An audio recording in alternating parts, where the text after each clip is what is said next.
Thank you so much. ఈనాటి మన ధ్యానము కొరకై పరిశుద్ధ గ్రంథమైన బైబిల్లో నుంచి నిర్గమకాండము 17వ అధ్యాయము. భారం ఎక్కువైతుంది, సేవ ఎక్కువైతుంది, ఓపిక తగ్గుతుంది. ఇది ఎట్లా మ్యాచ్ చేస్తున్నాడో నాకేం అర్థం కాక ఇక అప్పగించుకున్నా, అయ్యా నీ చిత్తం నాయనా అని. ఎందుకంటే 100 కిలోమీటర్ల ప్రయాణం ఉన్నప్పుడు 2 లీటర్ల పెట్రోల్ కొడితే మరి 200 కిలోమీటర్లు ఉంటే 4 లీటర్లు కొట్టాలి కదా. 200 కిలోమీటర్లు అయినప్పుడు 1/2 లీటర్లే కొట్టింది. ఏం చేయాలో అర్థం కావట్లేదు. ఇప్పుడు ఏం చెప్పాలనుకున్నావు ప్రభు అంటే, బండిలో పెట్రోల్తో కాదురా పోయేది, నా మాట మీద పోద్ది బండి బా అన్నాడు. ఏం చేయాలో అప్పగించుకున్నాం. దేవునికి స్తోత్రం. అర్థమైన వాళ్ళకి అర్థమైనంత, నువ్వు ఇంకేం చేయబాకు. దేవునికి స్తోత్రం. హల్లెలూయా. ఈనాటి అందరూ పెదాలతో మాట్లాడతారు, వాడు కనుగుడ్లతోనే మాట్లాడతాడు. వాడు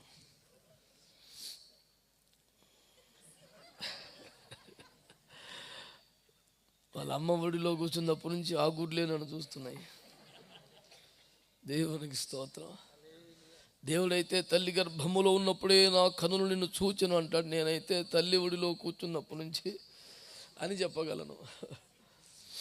మంచిది. దేవునికి స్తోత్రం కలుగును గాక. హల్లెలూయా. ఈ ప్రహరీ గోడలను రివర్ పోస్తుంది, అదొక్కటి చూసుకుని కంట్రోల్ చేస్తే సెట్ అయితే.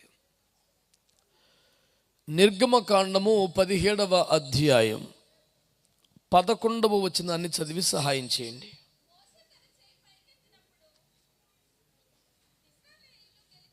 నీకు మంచి స్వరం ఉన్నది, బాగానే ఉంది, కానీ ఎవరో ఒకరికి మైక్ ఇస్తారుగా, వాళ్ళు చదివితే అందరికీ తన చెయ్యి పైకెత్తినప్పుడు ఇశ్రాయేలీయులు గెలిచిరి. మోషే తన చెయ్యి దింపినప్పుడు అమాలేకీయులు గెలిచిరి. క్రీస్తునందు నాకు అత్యంత ప్రియమైన దేవుని బిడ్డలారా, నా వైపు చూస్తూ దేవుని వాక్యాన్ని వింటూ ఒక మంచి స్తోత్రం చెబుతారా? హల్లెలూయా. ప్రియులారా, క్రైస్తవ ప్రపంచము బహుగా ఎరిగిన, ఇష్టపడిన, పలు సందర్భములలో పైకెత్తి మాట్లాడే సుపరిచిత వచన భాగం ఇది. దీని మీద ప్రసంగము చెయ్యని చిన్న సేవకుడు కూడా ఎవరు ఉండరు.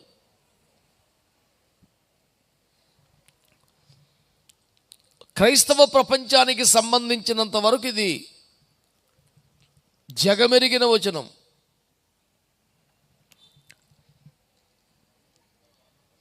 ఈ దినాన నేను మీ దృష్టికి తీసుకొస్తున్నటువంటి ఒక కీలకమైన మాట ఏమిటంటే, అమాలేకీయులతో భయంకరమైన యుద్ధాన్ని దేవుని ప్రజలు ఎదుర్కోవాల్సి వచ్చింది. కోరుకోలేదు. మేము తల వంచుకొని వెళతామయ్యా అని చెప్పినా, మీ బావులలో నీరు కూడా త్రాగము అని చెప్పినా, మీ పచ్చిక, మీ గడ్డికి కూడా మేము హాని చేయము అని చెప్పినా, వారు యుద్ధమును కోరుకొని దేవుని ప్రజలకు అడ్డము తగిలి, మీరు మాట్లాడకూడదు, ఇంకా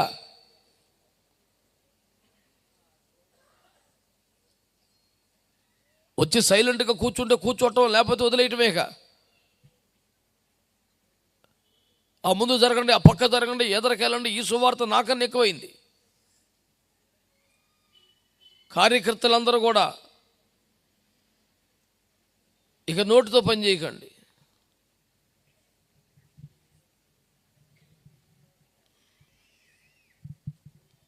నేను ప్రతి సభలో చెబుతూ ఉంటాను, వచ్చిన వాళ్ళు వచ్చినట్టు ముందు కూర్చోండి. ఎందుకంటే తీరుబాటుగా వచ్చేవాళ్ళు కూడా మన బిడ్డలే. ఏం చేస్తాం?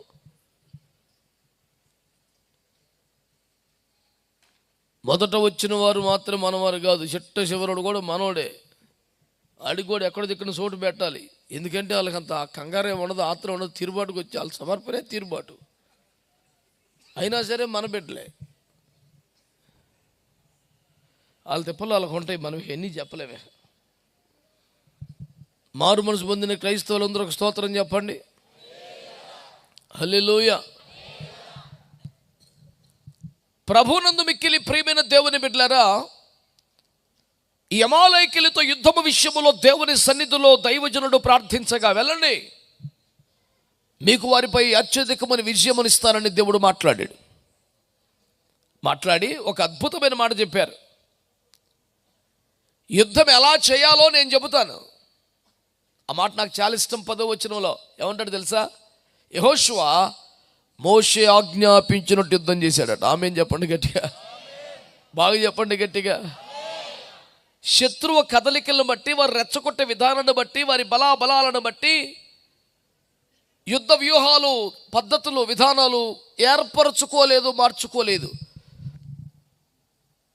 తమ దైవజనుడైన మోషే ఆజ్ఞాపించినట్లుగా యుద్ధం చేశాడట. దేవునికి స్తోత్రం చెప్పండి. మీకు కావలసిన మాట దేవుడు మీకు ఇస్తున్నప్పుడు దాన్ని తీసుకోండి. అటు ఇటు చూడటం కాదు, మౌనముగా అలాగా చూస్తూ బిగుసుకుపోవటం కాదు. క్రైస్తవ సంఘ లక్షణం మరియు విజయ లక్షణం కూడా ఏకీభవించటమే. అది పాట అయినా, ప్రార్థన అయినా, పరిచర్య అయినా, ఉపదేశమైనా, ఎంత బృహత్తరమైన కార్యభారమైన ఏకీభవించటమే క్రైస్తవ సహజ లక్షణం మరియు విజయ లక్షణం. కనుక మీరు తదేకంగా చూడటం వల్ల ఉపయోగం ఏమీ లేదు. మీరు శ్రద్ధగా నా వైపు చూస్తూ దేవుని వాక్యాలు వినండి. తీరుబడికి వచ్చే వాళ్ళు వదిలేండి, కాలు తిప్పలాలు పడతారు. దేవునికి ఒక మంచి స్తోత్రం చెప్పండి. కనుక ప్రియులారా, ఇక్కడ మనం చూస్తే నిశ్చయముగా దేవుడు అమాలేకీయులను, దేవుని ప్రజలను ఇశ్రాయేలుల చేతికి అప్పగించి కార్యాన్ని సిద్ధం చేశారు. దేవుడు ఆ వ్యూహాన్ని ఎలా సిద్ధం చేశారు అంటే, శత్రువులతో పోరాడే భీకరమైన యుద్ధాన్ని అందరిలో చిన్నవాడైన పరిచారకుడికి, ప్రజలకి అప్పగించేశారు. నాయనా యెహోషువ, నీవు ప్రజలతో కలిసి శత్రువుతో యుద్ధము చేయి, పాలెములో పోరాటం అంతా నీదే అని అప్పగించేసి, మిగతా పెద్దవాళ్ళందరిని ఏం చేశాడు? మోషేని, అహరోనుని, హూరుని కొండ శిఖరం మీద వీరికొరకు చేతులెత్తమని పురమాయించాడు. మీకు అర్థమైతే, మీరు గ్రహించగలిగితే, శత్రువు ఉన్న చోట తక్కువ బలగాన్ని, శత్రువు ఉన్న చోట తక్కువ సైన్యాన్ని దేవుని పాదాల దగ్గర ఎక్కువ ఎఫర్ట్స్ని పెట్టిన ఒక అద్భుతమైన యుద్ధం ఇక్కడ మనకు కనబడుతుంది. ఎక్కడైనా చిత్రం ఉంటుందా? సరైన వాళ్ళందరూ, బలమైన వాళ్ళందరూ, అనుభవం ఉన్న వాళ్ళందరూ, దమ్మున్న వాళ్ళందరూ యుద్ధ భూమిలో కొలువు తీరి, రెండ్రా మీకేం కాదు మేము ముందున్నామని ముందుకు కదిలితే యుద్ధం ఎంత ధైర్యంగా, శక్తివంతంగా ఉంటుంది. పెద్ద పెద్దలందరూ కొండ మీద కూర్చొని మీరు బొండ్రా అని పిలగాలం తోలితే ఎట్లుంటుంది? ప్రాక్టికల్గా ఆలోచించండి. That will become more tough అనిపిస్తుంది మనకి. హీస్ మేకింగ్ థింగ్స్ కాంప్లికేటెడ్ అనిపిస్తుంది మనకి. కానీ విచిత్రం, ముందుండి సముద్రములు చీల్చిన పెద్ద ఆయన ముందు నడిచి ఎడారిలో సెలయేర్లు ప్రవహించినంతగా వాడబడిన దైవజనుడు, ఆకాశమును చీల్చినవాడు, సముద్రమును చీల్చినవాడు, బండను చీల్చినవాడు, ఫరోను ఎదుర్కొన్నవాడు. పోరాటం ఎంత పెద్దదైనా ముందుండి నడిచిన దైవజనుడు ఇప్పుడు ఒక కొండకి కూర్చున్నాడు. పెద్దగా అనుభవాలని పిల్లలు, నువ్వు బోరబాయ్ ఏం కాదు పో అన్నాడు. ఏమనిపిస్తుంది? నాయకత్వాన్ని కాదనలేము, శత్రువును ఎదుర్కొనలేము.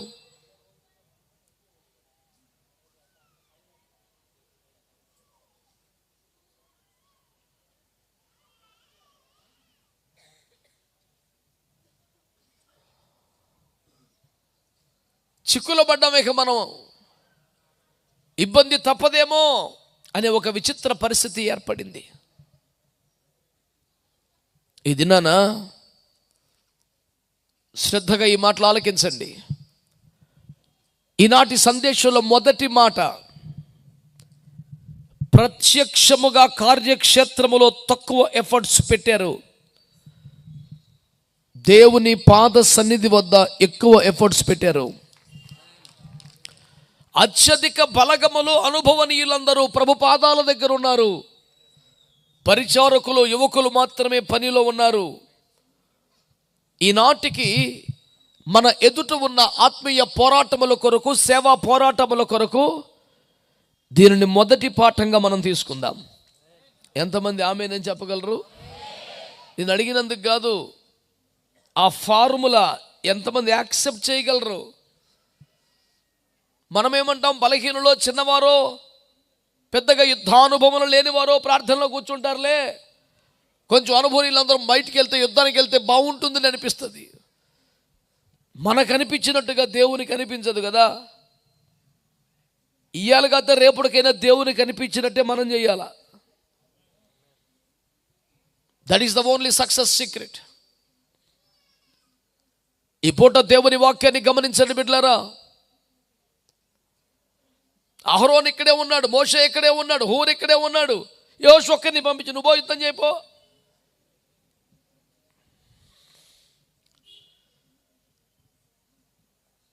కొన్నిసార్లు మనం ఒంటరి అయిపోయినట్టుగా, విడవబడినట్టుగా, ఒంటరిగా, బలహీనంగా, సమస్యల వలయంలోనికి నెట్టివేయబడినట్టుగా అనిపిస్తుంది. లేదు నాన్న, నీ వెనక చేతులు ఎత్తే వాళ్ళు ఉన్నారు,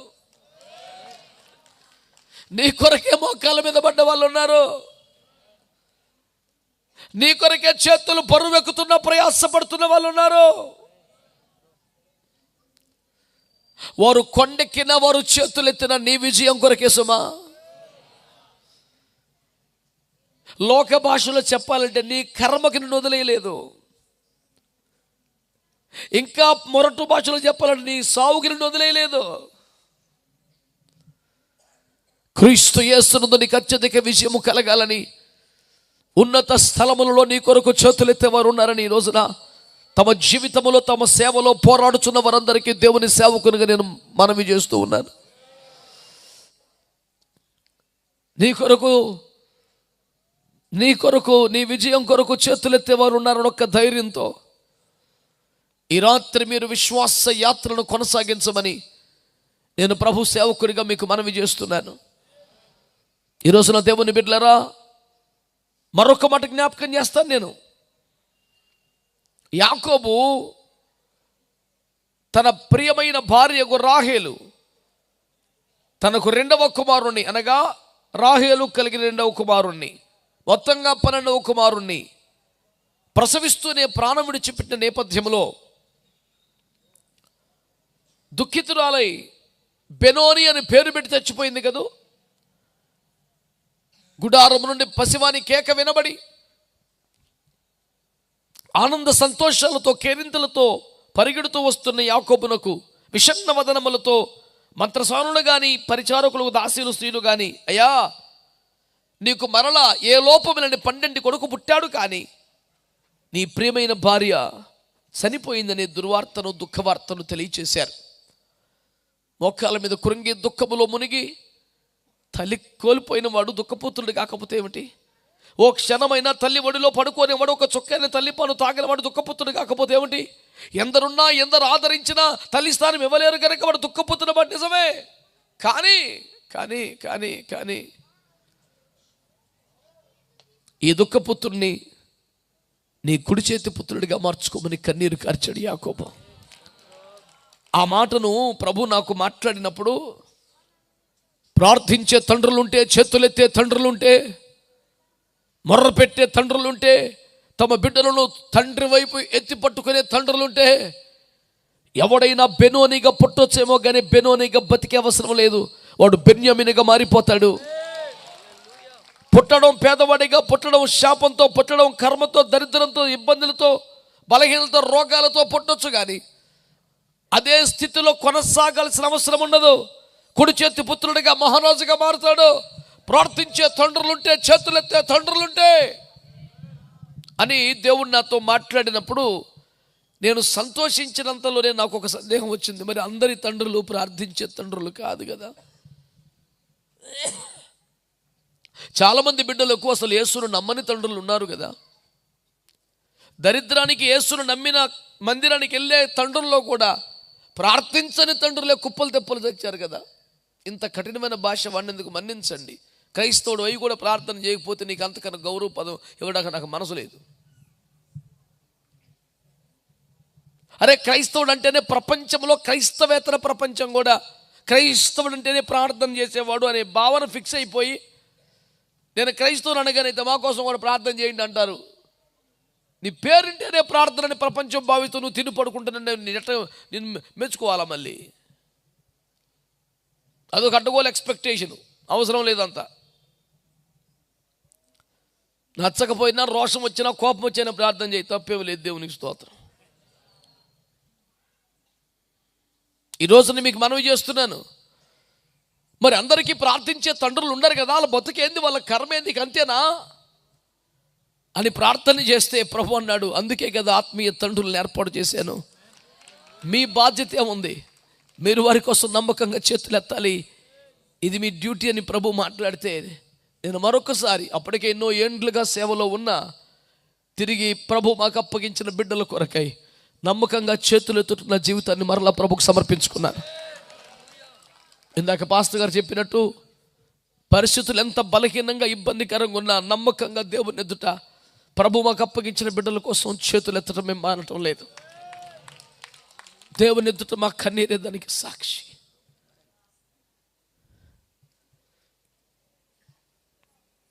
బిడ్డలారా, దేవుని ప్రజలారా,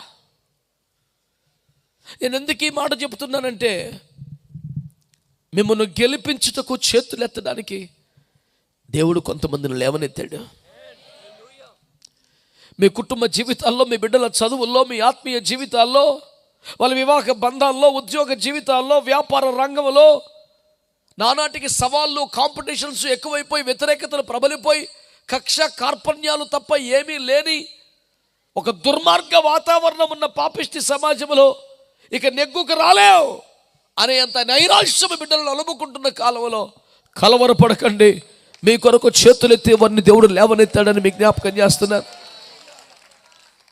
టీవీలలో, యూట్యూబ్లో, ఫేస్బుక్లో, ఇన్స్టాగ్రామ్లో, వెబ్సైట్స్లో, సామాజిక మాధ్యమాలలో కనబడుతున్న వారు మాత్రమే దైవజనులు కాదు నాన్న. మీ కొరకు చేతులెత్తుతున్న సేవకులు ఉన్నారు. వారిని జ్ఞాపకం చేసుకోమని నేను ప్రభు పేట మీకు మనవి చేస్తున్నాను. హల్లెలూయా, హల్లెలూయా. పాలెములో కనపడలేదు కనుక మోషే లేడా? పాలెములో లేడు కనుక అహరోను లేడా? పాలెములో కనబడలేదు కనుక హూరు లేడా? పాలెములో ఉన్న వారి కొరకే వాళ్ళు ప్రభు పాదాల దగ్గర ఉన్నారని మర్చిపోవద్దు. పొద్దుగూకులు ఇంటి చుట్టూ తిరిగేవాడే సేవకుడా? పొద్దుగూకులు విజిటింగ్ వచ్చినోడే సేవకుడా? పొద్దుగూకుల ఆ తెర మీద కనపడినోడే, యూట్యూబ్లో కనపడినోడే సేవకుడా? కాదు కాదు కాదు. పాలెములో ఉండవలసిన వారు ఉన్నారు.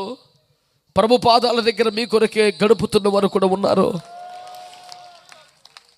ఒక్కసారి బేరీజు వేసుకో. ఇప్పటి వరకు నువ్వు సాధించిన విజయాలు నీ బలాధిక్యం వల్ల వచ్చినవేనా?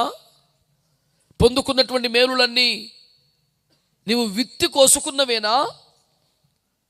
అనుభవిస్తున్న ఆశీర్వాదములన్నీ నీ అర్హతను బట్టి ఆపాదించబడినవేనా?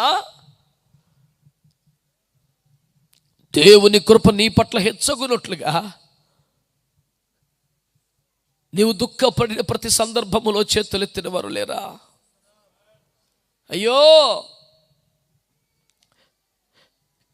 నేను ఈ మాట అంటే ఎవరు కోపపడొద్దు దయచేసి. నా చేతులు జోడిస్తున్నాను మీకు. వేదికలెక్కేవరే కనబడుతున్నారు కానీ చేతులెత్తేవారు కనబడటం లేదు నాన్న. చాలా దుఃఖంతో ఈ మాట చెబుతున్నా నేను, చాలా దుఃఖంతో. వేదికలెక్కేవరే కనపడుతున్నారు కానీ చేతులెత్తేవారు కనపడటం లేదా? క్రైస్తవులారా, ఏం మీకు వాక్యం తెలీదా? మీరు దేవుని బిడ్డలు కాదా? చిన్నప్పటి నుంచి విన్న సందేశాలు కాదా? నేను పాలెములో పోరాడుతున్న యెహోషువని ఏమి తక్కువ చేయటం లేదే, కానీ బ్యాకప్ చూడమని కోరుతున్నాను. ఆ బలమునకు కారణం ఏంటో గమనించమని కోరుతున్నాను. పాలెములో పోరాడుతున్న యెహోషువకు తోడుగా ఉండొద్దని చెబుతున్నాను నేను ఏమన్నా? అయ్యో, ప్రత్యక్షముగా కార్యక్షేత్రములో మీకు తోడుగా నిలబడుతున్నటువంటి దైవజనులందరిని బట్టి దేవుని స్తుతిస్తున్నాం. కానీ మీతో ఉన్నవాడు ఒక్కడు, మీ వెనుక ఉన్నవాళ్ళు ముగ్గురు. ఎట్లా మర్చిపోతారు నాన్న? ఒక సిస్టమ్ ఉన్నది, ఒక వ్యవస్థ ఉన్నది, ఒక వ్యవస్థ ఉన్నది. మీకు ఆ చిన్నపిల్లలు కూడా అర్థమయ్యేలా చెప్తాను. ఈ రోజున గూగుల్ ఓపెన్ చేస్తారు, సర్చ్ ఇంజిన్ దగ్గర పోతారు, నచ్చింది కొడతారు, టకటకా జవాబులు వస్తాయి. కాబట్టి వాడబడుతుందంతా నీ చేతులు ఉన్న ఫోనేనా? వాడబడుతుందా నీ చేతులు ఉన్న ఫోన్ వల్ల ఇది సాధ్యమైందా?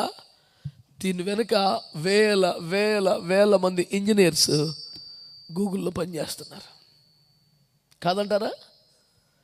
నీకు ఎదుట కనబడుతున్నది, నేను కొన్న బ్రాండ్ ఫోన్ కనపడుతుంది, నేను వేసుకున్నటువంటి ఆ టెలికమ్యూనికేషన్ యొక్క ఆడెవడో కనపడతాడు ఒక్కడు. ఈ రెండింటి వల్లే మొత్తం కథ నడుస్తోంది అనిపిస్తుంది.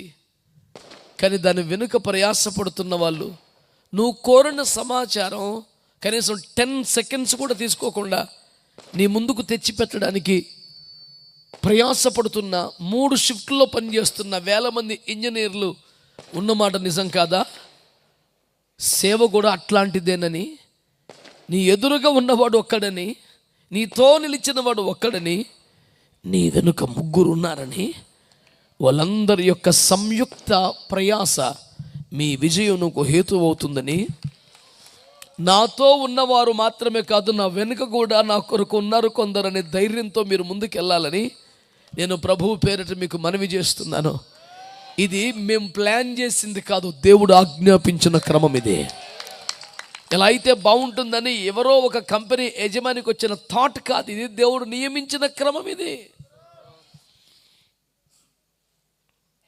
మోషే, నువ్వు కొండ మీద నిలబడు, వాళ్ళ కోసం చేతులెత్తో, ఓరో మీరు సపోర్ట్ చేయండి, నానా యెహోషువ నువ్వు వెళ్ళో యుద్ధం చేయి, పాలెంలో నిలబడు.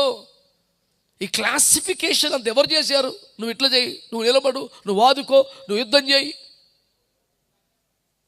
కూర్చొని మాలో మేము మంత్రాలు చేసుకున్న ప్లానింగ్ కాదు ఇది.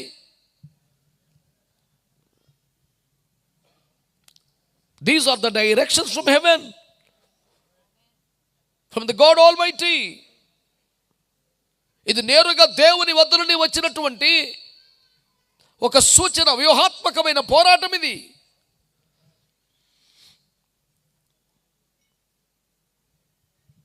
ఏమయ్య గారు వాక్యం చెప్తుంటే మంచిగా అనిపిస్తుంది, వింటుంటే కొంచెం ధైర్యం అనిపిస్తుంది. ఎన్నింటికి పోయినాక మా పరిస్థితులు మా కళ్ళ ముందు కనపడితే చాలా దిగులు అనిపిస్తుంది. నేను చెప్పేది అదే నాన్న, నీతో నిలబడిన వారు, నీ ప్రక్కన నిలబడిన వారు ఒక్కరు కానీ, నీ వెనుక చేతులెత్తుచున్నవారు, ప్రయాసపడుతున్నవారు 3 ఉన్నారనే సత్యాన్ని జ్ఞాపకం చేస్తూ, నీ బలం 1:3 అను అంటే ఏంటిది? పక్కన ఒకడు, వెనుక 3 ఉన్నారు నీకు. బేఫికర్ ముందుకెళ్ళిపో, దేవునికి స్తోత్రం చెప్పండి. హల్లెలూయా. మీ భాషలో చెప్పాలంటే ఇంకా సోంచాయించడం ఏం లేదు. చలో ఆగే బడో. जो ना होना था वो कुछ नहीं होगा, जो होना था वही होगा. ఏం టెన్షన్ లేదు నీకు. జరగకూడదేమి జరగదు, జరగాల్సిందే జరుగుద్ది. యేసు రక్తమే జయం. దేవునికి మంచి స్తోత్రం చెప్పండి. హల్లెలూయా. ప్రభునందు మిక్కిలి ప్రియమైన దేవుని బిడ్డలారా, ఒక అద్భుతమైనటువంటి రక్షణ వ్యవస్థను దేవుడు మనకి ఏర్పాటు చేశాడు. చాలా ఆశ్చర్యకరమైనటువంటి వ్యవహారం అది.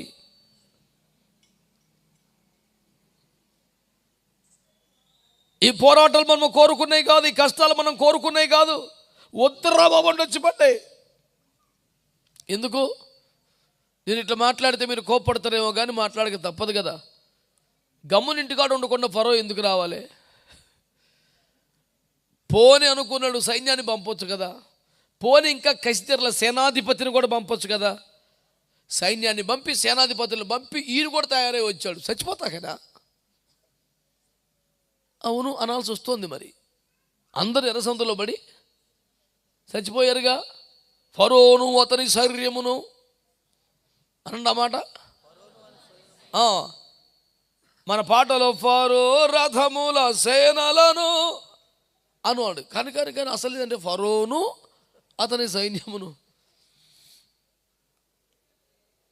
బస్ ఎక్కి గోలి కథమయ్యా. ఇంత పెద్ద యుద్ధము ఒక్క గాలితో ఎట్లా అయిపోయా? నేను మనవి చేస్తున్నాను దేవుని బిడ్డలారా, నేను ఒక పాట రాశాను. ఆ మధ్య మీరు విన్నారో లేదో, కొన్ని ఆరాధనలు కూడా చేసాం. అందులో నీవు చేసే యుద్ధములు ఎంతో ఆశ్చర్యము దేవా, ఊహకు అందవు నీ వ్యూహములు యేసయ్యా అని దేవుడు యుద్ధములు చేసే తీరును రాసి ఒక మాట అన్నాను. ఉరుములను మెరుపులను మెండుగా చేసి మీది యుద్ధములు చేసితివి, కలలను అస్త్రములుగా చేసి శత్రువును చంపితివి. నీ ఇలా ఎవడు యుద్ధం చేయలేడు బాబు. ఒక కళను కూడా ఒక ఆయుధంగా మార్చి ఎవడన్నా చంపుతాడా? ఎక్కడి చిత్రం ఇది? వాడికి కళ వచ్చిందంట, తుల్లిపల్లి లేచాడు, అమ్మో ఇది ఆ కత్తి అని పారిపోతున్నాడు. అంటే ఎప్పుడేం చేయలా లేదా బైబిల్లో ముచ్చట? కళను కూడా ఒక అస్త్రముగా, కలలను వదంతులను అస్త్రములుగా చేసుకొని, కలలని వదంతులను ఆయుధాలుగా మార్చి చంపడం ఎక్కడనుందా చిత్రంలో? కనుక దేవుని బిడ్డలారా, దేవుడు నిన్ను సపోర్ట్ చేయదలుచుకుంటే, దేవుడు నీ పక్షం యుద్ధం చేయదలుచుకుంటే, నీ కంటి చూపుకు కనబడని, నీ ఆలోచన పరిధికి అందని అద్భుత రక్షణ వ్యవస్థ ఏర్పాటు చేయగలడు. మీద కూర్చొని యుద్ధములు చేయగలడు. 115వ కీర్తనలో ఆకాశమందు ఆసీనుడగు దేవుడు భూమి మీద తనకిచ్చ వచ్చినట్లు సమస్తమును జరిగించుచున్నాడు అన్నాడు. నమ్మితే బేభత్సమైన మజా వచ్చే స్టేట్మెంట్ అది. దేవునికి స్తోత్రం కలుగునుగా. మీరంతా సైలెంట్ వీర్లు ఎక్కువ మంది పోగుబడ్డారు, అయినా సరే దేవునికి స్తోత్రం. నాకు వచ్చిన ఇబ్బంది ఏమి లేదు. మీరందరూ మౌనం పాటించి నన్ను ఎవ్వరు ఏమి డల్ చేయలేరు. యేసు రక్తమే. అసలు వాడు మంచి ఉద్యోగం ఉన్నాడు, ఎవరు చెప్పక రే నువ్వు ఉండరా, అది ఏం కాదు, ఉండండి. ఎందుకంటే నేను ఒక్కరిని కాదు, నా పక్కన ఒకడు వెనకాల ముగ్గురు. ఈ ఫార్ములా నాకు ఉంది. యేసు రక్తమే. హల్లెలూయా, హల్లెలూయా. చిత్రం చెప్పనా మీకు? చిత్రం చెప్పనా? ఒక సంస్థలో లేకపోయినా, ఆస్తులు లేకపోయినా, వెండి బంగారం లేకపోయినా, ఖరీదైన జీవనం లేకపోయినా, విదేశీ సహాయం లేకపోయినా, ఒక డాలర్ ముక్క ఎట్లుందో తెలియకపోయినా, ఎవరికి సపోర్ట్ లేకపోయినా, రిపోర్ట్ రాయిపోయినా, అసలు ఈ గొడవ తత్తంగా ఏమి లేకపోయినా, ఏదో అమాయకంగా చిన్న సేవ చేసుకున్నా నా మీద ఉన్న విమర్శలు, వ్యతిరేకతలు, ట్రోలింగ్లు ఇంకెవరి మీద ఉండవు. మరి నీకెంత కుశాలైందే? నువ్వు అందులో ఉండి ఉంటావు. నాకు డౌట్ వస్తుంది ఇప్పుడు పోయి అందులో పడ్డారా నాయన? పడితే పడి నాకేం భయం లేదు. పెద్ద పెద్ద దైవజనులు ఎంతమంది ఉన్నారు కదా. అలా మనం మొత్తం ఆస్తి, గొడవ, గోత్రం, సంఘాలు, మందిరాలు కలుపుకుంటారు, వాడే కారుకు సమానం కావుగా. మనకున్నటువంటి ఇంట్లో ఉన్న బట్టలు అందరూ ఫైతోమలై కలుపుకుంటే కూడా ఒక సూట్ కాస్ట్కి రావుగా. ఇట్లాంటి ఐగర్లు ఎందరో ఉండగా పొద్దుగూకులు నా మీదే రోజు ఏదో ఒక నింద, అవమానం, ట్రోలింగ్, అబద్ధం, దారుణంగా దూషించడమే, చెడ్డగా మాట్లాడటమే.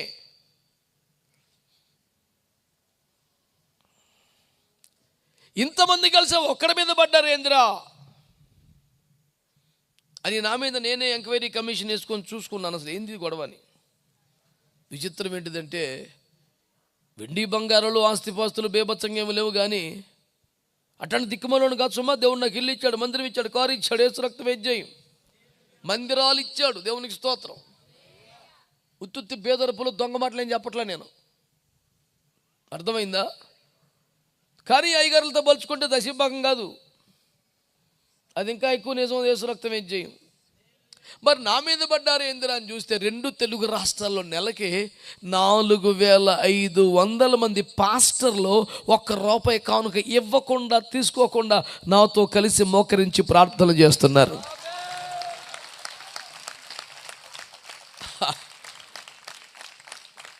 మరి సైతానికి అడిగి హాయిగా ఉండిద్దా? ఇది ఏంద్రీడు? మనం మాకు లేదయ్యా, బంగారం లేదయ్యా, ఫారెన్ సపోర్ట్ లేదయ్యా, డాలర్ తెలియదయ్యా, అసలు రిపోర్టే రాయలేదయ్యా, సపోర్టే రాలేదయ్యా, అసలు డాలరే లేదయ్యా, వెండి లేదయ్యా, బంగారం లేదయ్యా అని మనం ఎడుతుంటాడు. 4000 మంది ఉన్నారుగా. ఈ 4000 మందికి ₹1 ఇచ్చేదిలయ్యా, తీసుకునేది. అయినా సరే అందరు కలిసి ఎడుతున్నారుగా. ఇక అదైతే మానేది కాదయ్యా. దేవునికి స్తోత్రం. మేము ఎవరు నన్ను ఏడిపిస్తే నువ్వు తిట్టు, మేము ఏడితే నీకేంది బాధ? అవునా కాదు చెప్పు. మేము ఎవరు నన్ను ఏడిపిస్తే కొట్టు, గోమేది పెట్టుకోండి, మేము ఏడితే నీకేంది బాధ? ఇప్పుడంటే చిన్న ఫెయితోం కట్టుకున్నాం, కానీ ఒకప్పుడు అద్దె కొంపల్లో ఇన్ని సంవత్సరాలు తిరిగాం. అసలు మేము మార్చిన కొంపలు పిల్లలను కూడా మార్చి ఉండదు, అన్ని కొంపలు మారాం. ఎందుకని? మేము అద్దుకున్న ఇంట్లో చర్చి నిర్వహించి సౌండ్ పెట్టి డమ్ములు కొట్టి కాదు ఉన్నది. మాకు ఎవరు తెచ్చారు, మేమిద్దరమేగా. చర్చి ఎక్కడో అయినా ఖాళీ ఖాళీ ఖాళీ చర్చి అయి 3 నెలలకి 6 నెలలకి. మేమేమన్నా బాంబులు చూడతాం కొంపలో? మాకు ఎందుకు ఇన్ని కొంపలు మార్చారంటే, పొద్దుకు కొంపలో ఏడిపోయిందా, ఏడుపు చెయ్యి ఖాళీ చేయి. ఇంట్లో ఏడుపు వినబడకూడదండి, అసలు ఆడపిల్లలు ఏడుపు అసలు వినబడకూడదండి. మీరు ఖాళీ చేయ ముందు అంటారు.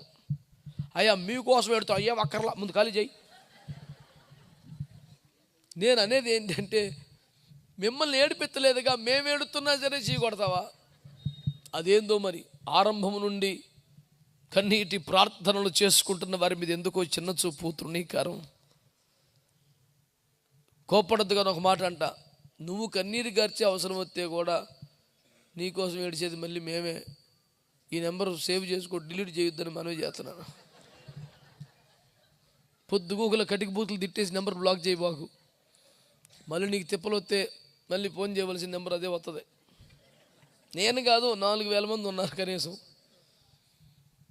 నిజాలు సార్ ఇవన్నీ. ఇన్ని ఏడిపించేవాడి మీద నువ్వు ఏడితే పద్ధతి, ఏడిచేవాడి మీద ఎందుకు నీకు? అది ఏడుపడి ఏడుతున్నాడు, నీకు ఎలా?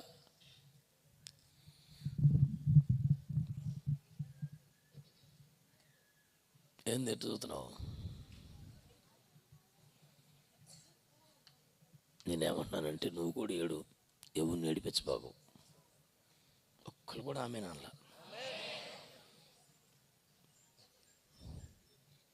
తీర్పాటు చేసుకొని వచ్చారు. ఆమెనంట కొన్ని చేత కాకపోతే అట్లా. దేవునికి ఒక స్తోత్రం చెప్పండి. చెప్పారా? హల్లెలూయా. బిడ్డలారా, మొదటి మాటను మీరు అంగీకరించారా? వినమలేదు నాకు. మొదటి మాటను మీరు అంగీకరించారా? స్వీకరించారా? బలము పొందారా? యుద్ధములో పోరాటములో నేను ఒక్కని లేను, నా ప్రక్కన ఒక దైవజనుడు ఉన్నాడు, నా వెనుక చేతులెత్తే వరకు కనీసం 3 ఉన్నారు. వీళ్ళ నలుగురిని కాపాడుచున్న దేవుడు ఆకాశం ముందున్నాడు. ఇది ఈనాటి సందేశంలో మొదటి మాట.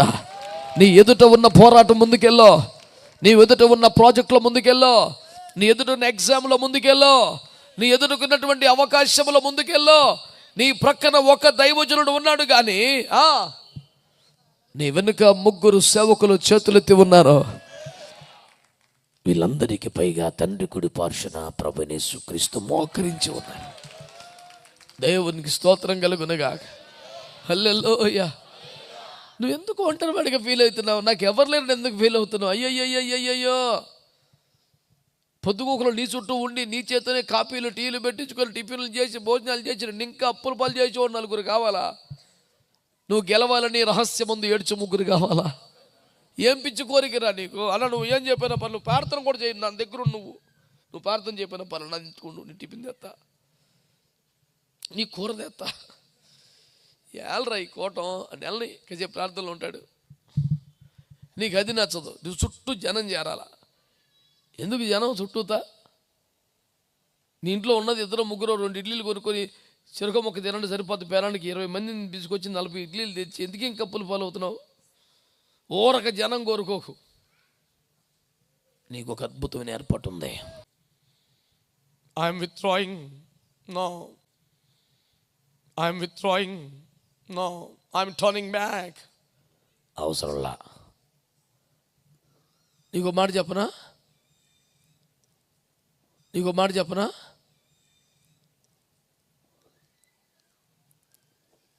ఫరో అతని సైన్యం ఎర్ర సముద్రంలో చచ్చిపోయారు. 2, ఇంకెవడైనా కొత్తగా వత్తాకైనా మళ్ళీ ఎర్ర సముద్రం పాయలవ్వదు. నేను వెనుకగా తరుముకు రావడానికి శత్రువు లేడు, దారి కూడా లేదు. నువ్వు ఎందుకు టెన్షన్ పడుతున్నావు? ఆగే పడే వాయి కూర్చున్నాయుగా. దేవునికి స్తోత్రం కలుగును గాక. ఏమన్నా నేను తరుముకొచ్చేవాళ్ళు లేడురా, తూర్పు కలిగి మొత్తం చచ్చారు. దేవునికి స్తోత్రం.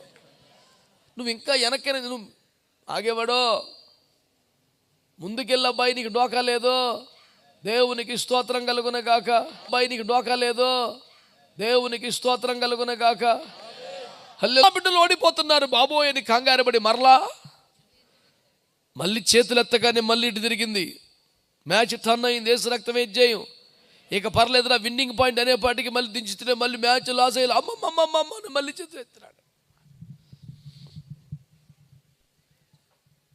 ఈ పూట నేను మీ దృష్టికి తీసుకొస్తున్న పాయింట్ ఒక్కటి వినండి చాలు.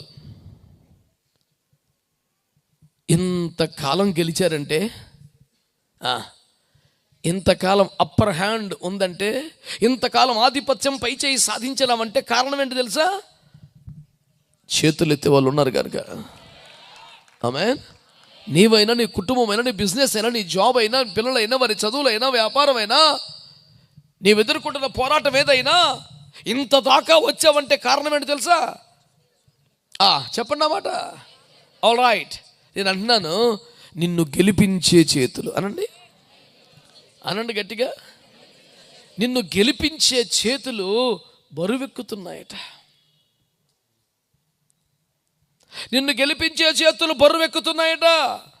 ఆ దైవజనుడికి భారం తగ్గల, ఆ దైవజనుడికి ప్రేమ తగ్గల, ఆ దైవజనుడికి సమర్పణ తగ్గల, ఆ దైవజనుడికి విసుగు రాల, ఇక రాలవోయ్ పద్దాక నాకు ఇదే పనా అనే నిర్లక్ష్యం రాల. అమ్మో నా బిడ్డలు గెలవాలని ఆ పిచ్చి ప్రేమతో భారంతోనే దైవజనుడి పాలిటిక ఉన్నాడు. అతని ప్రేమలో, సమర్పణలో, భారములో, ప్రయాసలో ఎక్కడ మార్పు లేదు. కానీ అతని కూడా శక్తి అపరిమితం కాదు కదా. ఎంతని నిలబడతాడు, ఎంతని చేతులు ఎత్తాడు.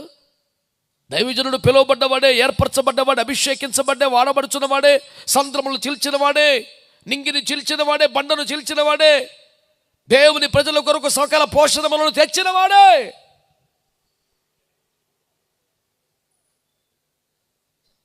చేయి చాపు, కర్రను చాపు అని దేవుడు మాట్లాడుతుండే ఆకాశము నుండి. అల్లు పెరుగుగా చేతులు చాపుతూ ప్రజలకు విజయ బాటను పరిచినవాడు దైవజనుడు. ఇంత గొప్ప దైవజనుడు, ఇంత సమర్పణ గల దైవజనుడు, ఇంత మంచి దైవజనుడు కూడా అలిసిపోతాడు కదా. మీరు ఒప్పుకోరా ఈ మాటని? ఏనన్నా ఒప్పుకోరా? అలిసిపోతున్నాడు అనుకోవట్లేదు. ఈ మధ్య అయ్యగారికి ఎందుకో భారం తగ్గింది, ఈ మధ్య అయ్యగారు ఎందుకో కూలబడ్డాడు.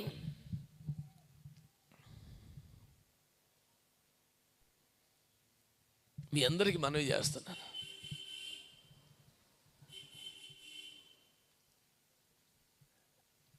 ఇన్ని లక్షల మందిని ఇక్కడ దాకా తీసుకొచ్చి వాళ్ళని ఎట్లో తగలేస్తానికి ఏమన్నా అమాయకుడా?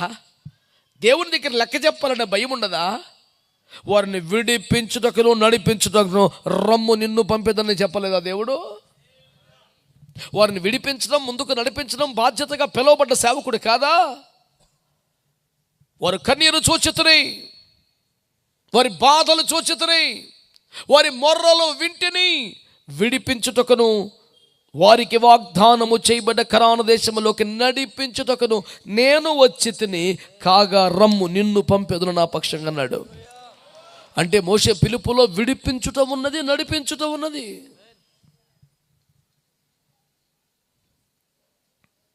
Not just redemption but leading them to the promised land. పాపము నుండి, శాపము నుండి విమోచించడమే కాదు, వారికి చేయబడిన వాగ్దానములలోనికి వారిని నడిపించడం దైవజనుడి పిలుపుగా ఉన్నది. పిల్లారా, నీకేం వాగ్దానం చేయబడింది? నీ భార్యకి ఏం వాగ్దానం చేయబడింది? నీ బిడ్డలకి ఏం వాగ్దానం చేయబడింది? నీకు చేయబడిన వాగ్దానములలోనికి నేను నడిపించుట కూడా సేవకుని పిలుపు ఏర్పాటుగా ఉన్నది. అయితే మీరందరూ దృష్టి పెట్టమని కోరుతున్న ఒక మాట, దైవజనుడు చేతులు బరువెక్కి కదా, చేతులు బరువెక్కి చేతగాక, బలము తగ్గి, అలిసిపోయి, ఇక శక్తి లేక కొంచెం సేపటి కోసం కొంచెం అట్లా ఊపిరి తీసుకుందాం అని కాస్త చేతులు దించాడు. ఈ లోపే అనేకులు చనిపోతున్నారు, పిట్టల్లాగా రాలిపోతున్నారు. అయ్యయ్యో బలాఢ్యులు కూలిపోతున్నారే అని మళ్ళీ గబగబా చేతులు ఎత్తుచున్నాడు. ఈ రోజున గమనించండి, ఈరోజు చేతులు ఒక రాత్రి అంతా నాకు నిద్ర పట్టనివ్వని మాట ఇది. ఏంటి తెలుసా? ఏంటి తెలుసా? మోషే బరువెక్కగా కొన్ని క్షణముల కొరకు దించిన చేతులు మరలా పైకెత్తే లోపు, నా భాష వింటున్నారా? తన చేతులు బరువెక్కగా కాస్త నూతన శక్తిని పొందుకొనున్నట్లుగా కొన్ని క్షణముల కొరకు దించిన చేతులు తిరిగి మరలా పైకెత్తే లోపు కొంతమంది నేల కొరుగుచున్న మాట నిజం కాదా? కొంతమంది ఓడుచున్న మాట నిజం కాదా? మ్యాచ్ ఇటు టర్న్ అవుతున్న మాట నిజం కాదా? నా ప్రశ్న ఏంటి తెలుసా? మోషే చేతులు దించి మళ్ళీ ఎత్తే లోపు చచ్చిపోయిన వారికి, ఓడిపోయిన వారికి ఎవరు లెక్క చెప్పాలి నాన్న? నా మాట అర్థమవుతుందా నీకు? కావాలని దించిండా చేతులు? పద్దాక నా పని దానికి అందరిని గెలిపించుకొని చావాలా నాకు వద్దా అని విసుగొచ్చి చేతులు దించాడా? ఆయన కొండ దిగలేదు, ఆయన దేవుని సముఖమును వదిలిపెట్టలేదు, ఆయన ఇంకా అక్కడే ఉన్నాడు. ఆయనకి అక్కడేం భోజనాలు పెట్టడం లేదు, ఆయనకి అక్కడేమో ఒక మంచి చైర్ లేదు, ఆయనకి అక్కడేమో ఒక రూమ్ లేదు, ఆయనకి అక్కడేమో అద్భుతమైన ఫలాలు రావటం లేదు. ఆయన కొండ మీద ఉన్నది, ఎండకు తాలుకొనిచున్నది, మలమల మాడిపోవచ్చున్నది, శక్తిహీనమైపోతున్నా, వెన్నులో వరుకుబడుతున్నా, చేతులు బరువెక్కుతున్నా, ఇంకా అక్కడే ఉన్నది నీకోసమే. అప్పుడు అంటే మరి ఆ రోజుల్లో ఇలా చేసేవారండి, ఇప్పుడు ఆ మధ్య ఇలా, ఇప్పుడు అలా లేదండి. ఇదేం దౌరాగ్యమో, కడుపును పుట్టిన బిడ్డలకు కూడా ఓపిక తగ్గుతోంది అనిపిస్తలేదు, భారం తగ్గింది అనిపిస్తోంది. ఏమి చిత్రమో చూడండి. ఆయన బరువెక్కిన గుండెతో చెప్తున్నాను బిడ్డలారా, ఎవరికో అయితే అర్థం చేసుకునే అవసరం ఉండదు, మీకు కూడా అర్థం చేసుకోకపోతే ఎట్లా బతకాలి? చాలా కష్టం అనిపిస్తుంది కదా.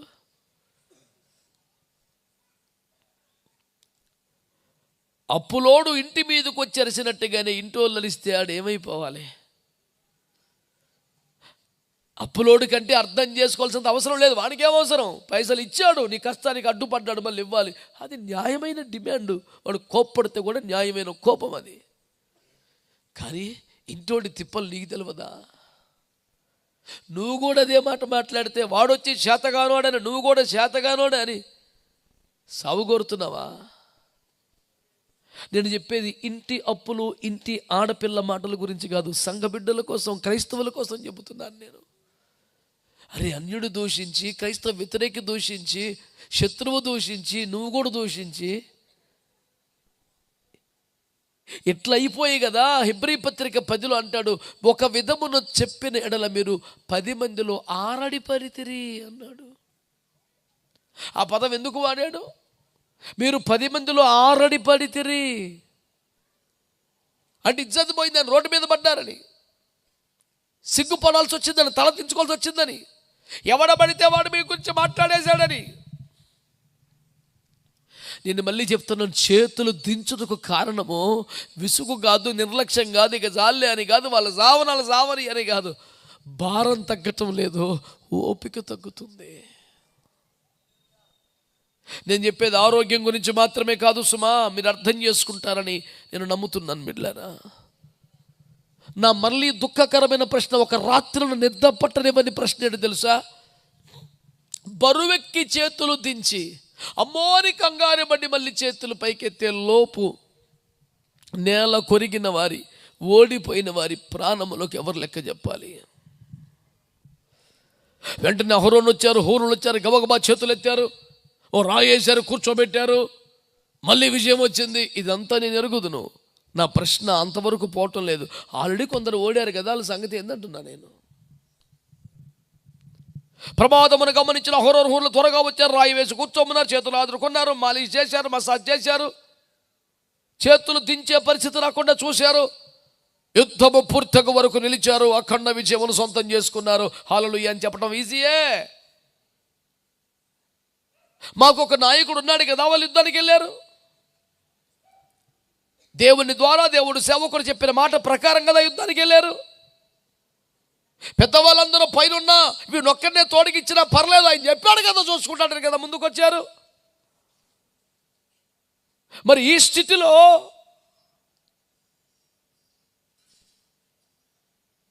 దైవజనుడు అలిసి బలహీనపడి చేతులు దించిన కొద్ది క్షణాలలో నేల కొరిగిన ఓడిపోయిన వారి లెక్క ఎవరు చెప్పాలి? ఉద్దేశపూర్వకం కాకపోయినా, నిర్లక్ష్యం కాకపోయినా నష్టమైతే జరిగిందా లేదా? మీరు చెప్పండి నాన్న. వినమలేదు నాకు. నష్టమైతే జరిగిందా లేదా? ఇప్పుడు మీరు కోరుకుంటారా ఆ మాత్రం నష్టం జరుగుతుందిలే పోనీ అని? పోతే కొంతమంది వస్తారు మరి పోనే అనుకుందామా? మాట్లాడతలేదు మీరు. ఇప్పుడైనా ఈ రాత్రి ఏమనుకుందాం? ఇక మీదట అలా ఒక్కరు కూడా ఓడిపోకూడదు. ఇక మీదట అలా ఒక్కరు కూడా చనిపోకూడదు. ఇక మీదట ఒక్క సేవ కూడా ఆగకూడదు. ఇక మీదట ఒక్క పని కూడా మధ్యలోనే ఆగకూడదు. ఖచ్చితంగా గెలుపు సంపూర్ణమవ్వాలి, విజయం పరిపూర్ణమవ్వాలి. అందు నిమిత్తము చేతులు బరువెక్కిన తర్వాత, అందు నిమిత్తము ఆ చేతులు కూలబడిన తర్వాత, అందు నిమిత్తము ఒక రాయి తీసుకొచ్చి వేసి చేతులను ఆదుకునే ఒక ప్రేమపూర్వక వ్యవస్థను సంతోషించకుండా అసలు చేతులు బరువెక్కకుండానే చూసే ఒక చురుకుదనము ఈ పూట అవసరమని మీకు మనవి చేస్తున్నాను. హలో, వింటున్నారా నా మాటలు? మనమందరము దేవుని బిడ్డలమా కాదా? మనందరము క్రైస్తవులమా కాదా? బలమైన దేవుని రాజ్య నిర్మాణం మనందరి యొక్క ఆశ దర్శనమా కాదా? మాట్లాడండి మంచిగా.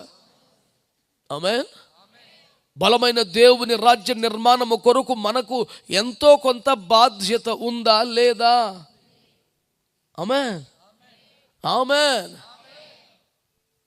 నేనంటాను, దేవుని సేవలో వినండి, దేవుని సేవలో ఒక గాడిద తన వంతు పాత్ర పోషించిందా లేదా? మాట్లాడాలి మీరు. మీ మౌనం నశించునుగాక, మీ నోర్లు తెరవబడునుగాక. చెప్పండి హల్లెలూయా. ఒక గాడిద కూడా తన పాత్ర పోషించిందా లేదా? అరే, ఒక సచ్చిన గాడిద దవడ ఎముక కూడా వాడబడిందా లేదా? ఒక చిన్న చేప వాడబడిందా లేదా? ఒక ఏటి రాయి వాడబడిందా లేదా? ఒక చేతి కర్ర వాడబడిందా లేదా? అరే, అన్నీ ఎత్తుకెళ్ళిపోయే కాకి వాడబడిందా లేదా? మనమేం తక్కువ మరి? అయ్యే బీభత్సం మనకన్నా. కొత్త నిబంధనలో స్వయంగా యేసునాథుడు చెప్పిన మాట, మీరు వాటికంటే శ్రేష్ఠులని కదా. మీకు డౌట్ ఉంటే పలకబాకండి, నమ్మకం ఉంటే మాత్రం పలకండి. నేను చెప్పిన మాట ఆగో, నేను ఆమెనని చెప్పలేదుగా. నేను చెప్పిన మాట పలకమంటే ఆమెనంటావిందా? ఉత్సాహం బాగానే ఉంది. నేను చెప్పిన మాట నీకు నచ్చితే పలుకు. ఏంటి తెలుసా? నేను గాడిద కంటే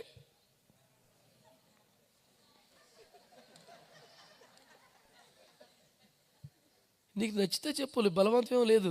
నేను గాడిద కంటే, కాకి కంటే, గాడిద ఎముక కంటే, ఏటి రాయి కంటే, ఎండిపోయిన కర్ర కంటే నిశ్చయముగా శ్రేష్ఠుడను. వాటికంటే శ్రేష్టముగానే వాడబడగలను. ఇప్పుడు నమ్మకం ఉంటే, ఓపిక ఉంటే, నీ కెపాసిటీకి సరిపడ ఆమె అని చెప్పోసారి. ఇంతేనా? ఓరుగల్లంటే పోరుగల్లంటివి, గల్లు గల్లున ప్రపంచపు గుండెల మీద తాకగలమంటివి. ఏమై సౌండ్ తగ్గించింది? అసలే కొత్త సౌండ్ సిస్టమ్ వచ్చిన రోజున మీ సౌండ్ తగ్గితే ఎట్లా? మంచిగా స్తోత్రం చెప్పండి. హల్లెలూయా. 32 ఏళ్ళ సంది అలిసినోడే, అరికి గొంతు ముకోలపడ్డోడే అరుతుంటే మీకేంది సార్? యవనస్తులు ఏం కూర అంటే కూర అంటివి కదా. అబ్బా, ఏం సంతోషమైంది. స్తోత్రం చెప్పు. హల్లెలూయా. ఒకడున్నాడంటే ఇక్కడనే పిల్లగాడు, అడ్రస్ చెప్పానులే బాగోదు. వాడు పొద్దుగూకులు అంటాడట. కూర ఏం కూర అంటే కూరే. అరే ఏం కూర? కూరనే. ద్వితీయోపదేశకాండం 28 ప్రకారం మర్మములు యెహోవాకు చెందినవి, నన్ను ఎక్కువ అడగవాకు. హల్లెలూయా. బిడ్డలారా, ఈ రాత్రి ఒక కొత్త తీర్మానం చేద్దాం మనం. ఆమేన్. మోషే నిర్లక్ష్యంతో, అలక్ష్యంతో, ఐదాళ్ళే సావనే, సత్య సావనే, పద్దాకి ఎవడో అనే మనసుతో చేతులు దించలేదు కదా. ఆయనకేం భారం తగ్గలే, చెరువులపై ప్రేమ తగ్గలే. ఎంత ప్రేమ అంటే, ఇది జరిగిన చాలా కాలం తర్వాత, నువ్వు పక్కకు జరగాలని చంపుతాను దేవుడు అంటే, నీ దండం పెడతానని పక్కకి జరగకుండా దేవుని ఉగ్రత అగ్నికి ఎదురెళ్ళి అడ్డం నించున్నాడు.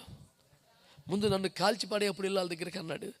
ఆ ప్రాణం ప్రజలంటే వాళ్ళు చావాలని కోరుకున్న మనిషి కాదు, వాళ్ళ కోసం ప్రాణం వడ్డేసిన వాడు. తన దినములన్నిటా దేవుని ఉగ్రతను భరించుచునే దేవుని కోపాన్ని ఎదుర్కొంటేనే వాళ్ళని సేవ్ చేసినాడు.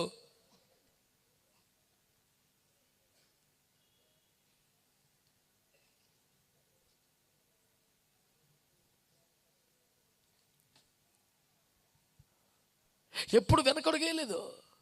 అలాంటి దైవజనుడు తెలియకుండానే అప్రయత్నంగానే కొంచెం చెయ్యి. నేనంటున్నానా చేతులు బరువెక్కాక, చేతులు దించాక, కొందరు చచ్చాక, అమ్మో ఎట్టయితే కుదరదు, నేను ఆదుకోవాలి, ఇందు నిమిత్తమే ఇక్కడున్నానేమని కంగారు పడి వాళ్ళు రాయేసి కూర్చోబెట్టడం, చేతులు ఆదుకోవటం, ఆ తదుపరి ఇక సమస్య లేకుండా అఖండ విజయం సాధించడం, ఇదంతా అద్భుతమే. కానీ ఈ లోపు సచ్చిన వాళ్ళు ముచ్చట ఏంటిది? అది కదా నా పాయింట్. ఉద్దేశపూర్వకంగా అయినా నష్టం జరిగిందా లేదా? కాబట్టి ఈ వాస్తవ పరిస్థితిని, ఇది ప్రాక్టికల్ థింగా కాదా చెప్పండి? కావాలని చేసింది కాదు కదా. ఇప్పటికైనా అప్పటికైనా ఒక్కడే కదా సేవ అందరు మనుషులే కదా సేవ చేస్తున్న వాళ్ళు. ఎంత దైవజనుడని, ఎంత ప్రార్థన పరుడని, ఎంత ప్రయాసపడేవాడైనా, ఎంత అద్భుతమైన 30-40 లక్షల మందిని ఒక్క రాత్రి విమోచించిన గొప్ప దైవజనుడైనా, నింగిని నేలను సంద్రాన్ని బండను చీల్చిన మహాశక్తి గల దైవజనుడైనా అలసట సహజం కదా, నీరసం వస్తుంది కదా, ఓపిక తగ్గుతుంది కదా, అదేం పాపం కాదు కదా. ఇప్పుడు ఏం చేద్దాం మరి? సేవ అంటే అలసట సహజం, సావనే కొంతమందిని తప్పదు అందామా? ఆ కొద్ది మంది కూడా చావకుండా ఏమన్నా చేద్దామా? నాకేం వినపల్లా. ఆ కొద్ది మంది కూడా చావకుండా ఏమన్నా చేద్దామా? ఏం చేద్దాం? ఇదొక్కటి బాగా లోకోపోయింది ఒక్కొక్కడికి. మేము ప్రార్థన చేస్తాం బ్రదర్.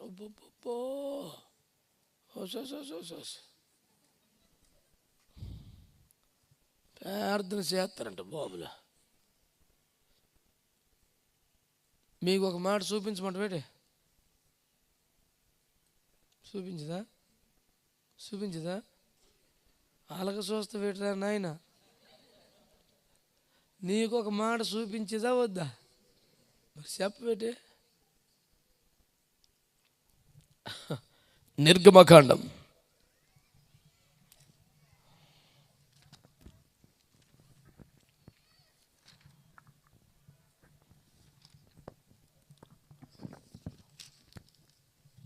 93వ అధ్యాయం.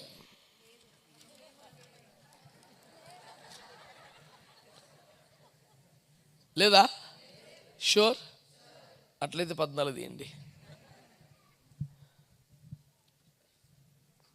14:15. అంతలో యెహోవా మోషేతో, నీవేళ నాకు మొరపెట్టుచున్నావు, సాగిపోవుడి అని ఇశ్రాయేలీయులతో చెప్పుము. మంచిగానే చదివినా కానీ బిడ్డ, అసలు ఎమోషన్ ఏమీ లేకుండా చదివినవేందిరా? అది స్వరం అట్టుండాలి, ఏసు రక్తమే. అసలు మూమెంట్ ఎక్కడ, యుద్ధం వెనకాల శత్రువులు వస్తున్నారు, ఎదర సముద్రం ఉంది, బీతావాక పరిస్థితులు ఉన్నాయి, టెన్షన్ పడి ఏడుస్తుంటే అంతలో అరే తోడబోతే ఎమోషన్తో క్యారీ కర్నా చాచినా మొత్తం సింగింగ్లోనే బయట తీస్తా విషయమంతా. ఇప్పుడు కూడా ఏసు రక్తమే జయం. హల్లెలూయా. దేవుడు ఏమన్నాడంట మోషే గారితో? అంతలో యెహోవా మోషేతో, నీవేళ నాకు మొరపెట్టుచున్నావు. కొంచెం పెంచారు చాలు, దేవునికి స్తోత్రం కలుగునగా. అసలు ఆ మాత్రం రెస్పాన్స్ ఉంటే సరిపోతుంది జఫనీ శాస్త్రికి. బిడ్డలారా మీరు పట్టుకోండి ఈ మాట. అంతలో యెహోవా ఏమన్నాడంటే, నువ్వేళ నాకు మొరపెట్టుచున్నావు. మీరు అందరు నా వైపు చూడండి. మొర్ర పెట్టంటే ప్రార్థన చేయటమా కదా? మాట్లాడరారా? ప్రార్థన చేయటమా కదా? యేసు ఏమంటున్నాడు ఇప్పుడు? నీవేళ నాకు మొరపెట్టుచున్నావు. చెప్పండి నానా. మరి మీరేమన్నారు ఇందాక నుంచి? ప్రార్థన చేస్తామో అక్కడ ఏటంతండ్రా నాయన. మీరేలా నాకు why you are praying? अरे ये कैसी बात है भाई?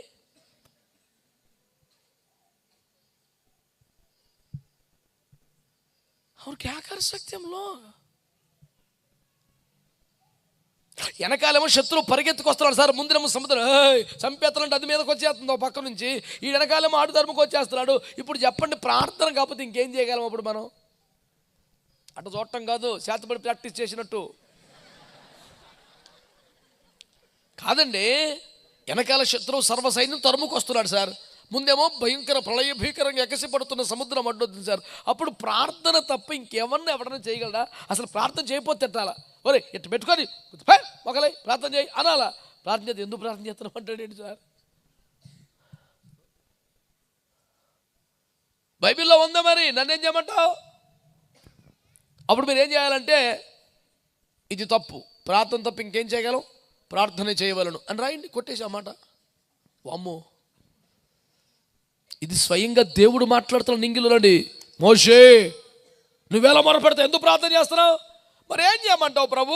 ముందుకు సాగు. హలో, సీరియస్గా తీసుకోండి. ముందడుగు వేయవలసిన సమయంలో, ఏదో ఒక స్టెప్ తీసుకోవాల్సిన సమయంలో, ప్రమాదకరమైన ప్రళయ భీకర జలముల వైపు కడుగు ముందుకేయవలసిన సమయంలో ముందడుగు వేయకుండా, నిర్ణయం తీసుకోకుండా, ధైర్యం తెచ్చుకోకుండా, సమస్యల వైపు పోరాటాల వైపు అడుగు ముందుకేస్తే దమ్ము లేకుండా ప్రార్థన మాత్రమే చేస్తానంటే కుదరదు. అడుగు ముందుకేయాలి. హలో, అడుగు ముందుకు వేయాలి. మాట్లాడరే మీరందరూ ఏమంటున్నారు? ప్రార్థన మాత్రమే చేస్తాం. బాబా చాలా తెలివైన సేఫ్ చోరుడు చూసుకున్నారా? అది ఎంత పెద్ద పోరాటమైన పాస్టర్ గారు, మీరు భయపడకండి, మేము ప్రార్థన చేస్తాం. అలాగేనండి, వందనాలండి.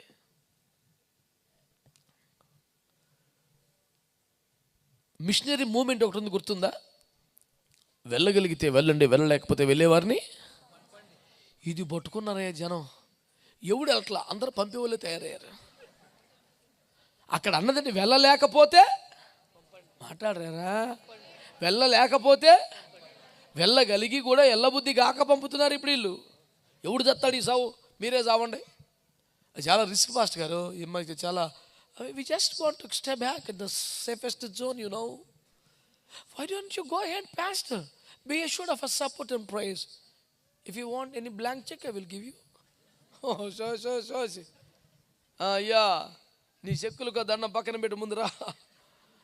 అందుకని ఐఎఫ్జే విజ్ఞాపనోద్యమంలో మేము ఎంత కొండ ప్రాంతాల్లో, కష్ట ప్రాంతాల్లో, నార్త్ ఇండియాలో ఏ పరిచర్య చేపట్టినా కానుకలు ఇవ్వబడవు, తీసుకునబడవు. Same formula. అయ్యగారు మీరు చాలా రిమోట్ ప్రాంతాల్లో మరి ఎక్కడెక్కడో మరి ఇతర రాష్ట్రములలో పరిచర్యలు చేయించున్నారంటే మా వంతుగా మరి ఈ ధనమును పట్టుకెళ్ళి అక్కర్లా.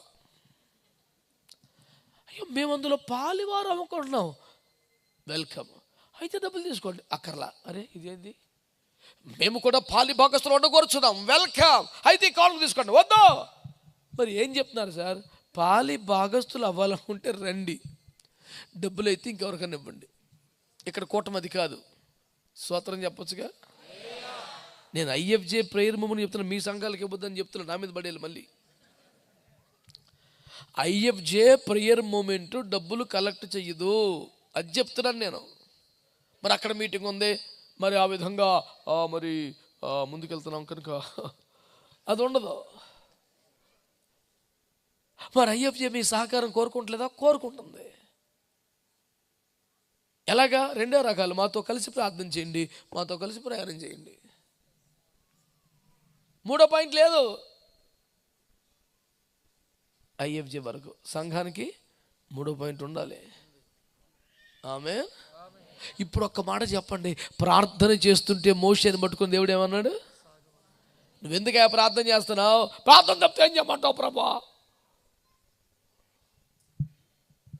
నేను ఈడలేకున్నా ప్రార్థన మానలేకున్నా, అయ్యో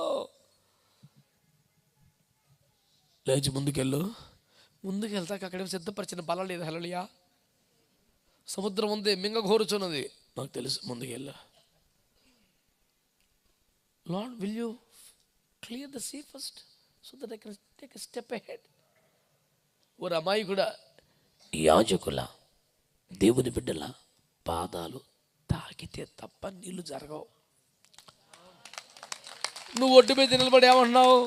ఆ నీళ్ళు ఆరిపోగలిగితే, యోర్దాను ఎండిపోగలిగితే, కిందికి పోయి పైన ఆగిపోగలిగితే, 6 నెలల కనబడగలిగితే నేను తప్పక ముందడు. కుక్క పిల్ల వెళ్తుంది, నువ్వు చేసేది ఏముంది పెద్ద? 6 నెలలు కలాట నేర్చుకొని మూలన్న ముసలమ్మను కొట్టాడు ఒకడు, సన్నాసి రకం. కాకపోతే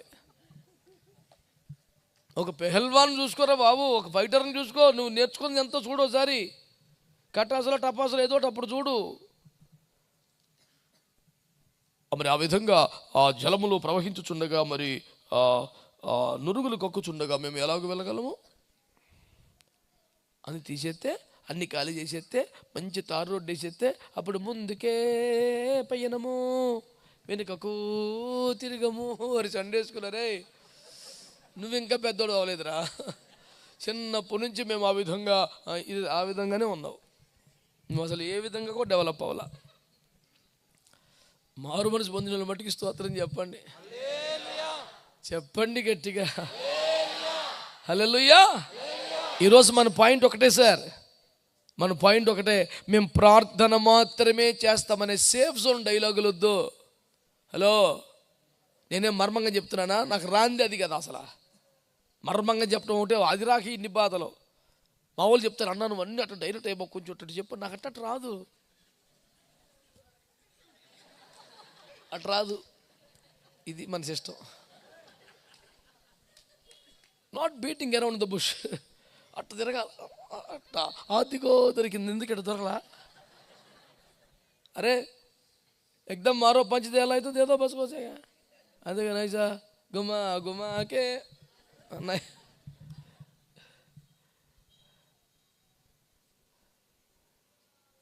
अरे टारगेट सामने है भाई, घूमने की जरूरत क्या है? సమయాన్ని పాడు చేయొద్దు. నా పాయింట్ నీకు అర్థమైంది ఈ పూట? 1 సింగిల్ పాయింట్. ఏంటి తెలుసా అది? దైవజనుడు అలసి చేతులు బరువెక్కి కొంచెం అలసట తీర్చుకునే లోపే నేల కొరుగుతున్న ప్రాణములకు లెక్కెవరు చెప్పాలి అన్న బరువైన మాట ఈ రాత్రి దేవుడు మన కళ్ళ ముందు పెడుతున్నాడు. ఈ లోపే జరిగిపోతున్న నష్టానికి ఎవరు బాధ్యత వహించాలి? ఈ లోపే అయ్యయ్యో చేతులు ఎత్తించితే బాగుండేదే, సపోర్ట్ చేస్తే బాగుండేదే అనే పశ్చాత్తాపం వల్ల వచ్చిన నష్టం తిరిగి సమకూర్చబడుద్దా? అయ్యో ఘోరం జరిగిపోతుంది కదా. మన దినములలో, మన కాలములో, మన సేవలో ఆ నష్టం జరగకుండా ఏమైనా చేద్దామా? కొంచెం గట్టిగా. అది నిజంగా మీ మనసు అయితే, మీ హృదయం అయితే, మీ భారం అయితే, ప్రార్థన మాత్రమే చేస్తాను అనే మాట దగ్గర ఆగొద్దు. ప్రార్థన మాత్రమే చేస్తాననే మాట దగ్గర ఆగొద్దు. లేదయ్యా నేను ఏదో ఒకటి చేస్తాను. ఏం చేస్తావు? బరువెక్కిన చేతులను ఆదుకోవాలి. ఆమేన్.